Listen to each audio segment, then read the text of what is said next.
هذه القصيدة من كلمات الشاعرة سمو العتيبي إلى مالك نخبة الشعر سمارات حامد بن سعود بن سمار العتيبي.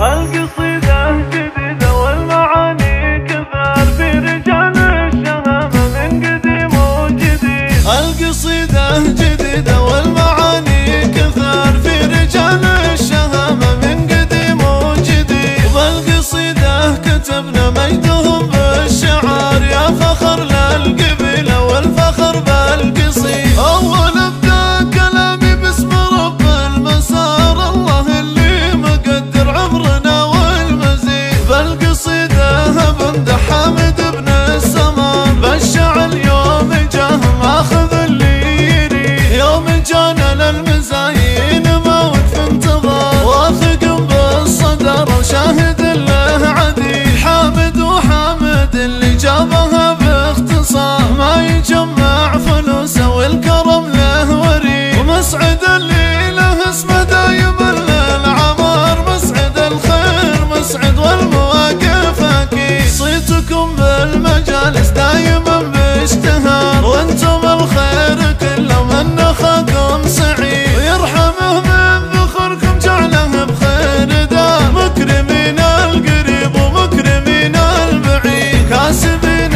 المزاين الشعل والبكار الاسم دوم واضح والمواقف رصيد. يا سمر المردد اسمك وباعتبار طيبك اللي مورث من عيال وحفيد. القصيدة جديدة والمعاني كثار في رجال الشهامة من قديم وجديد. وبالقصيدة كتبنا مجدهم بالشعار يا فخر للقبيلة والفخر بالقصيد. أول ابدأ كلامي باسم رب المسار الله اللي مقدر عمرنا والمزيد. بالقصيدة بمدح حامد بن السمار بالشعر يوم جاه ماخذ اللي يريد. يوم جانا للمزايين موت في انتظار واثق بالصدر وشاهد له عديد. حامد وحامد اللي جابها باختصار ما يجمع فلوسه والكرم له وريد. ومسعد اللي له اسمه دايما للعمار مسعد الخير مسعد والمواقف اكيد. صيتكم بالمجالس دايما باشتهار وانتم الخير كله من اخاكم سعيد. ويرحمه من ذخركم جعله بخير دار مكرمين القريب ومكرمين البعيد. كاسبين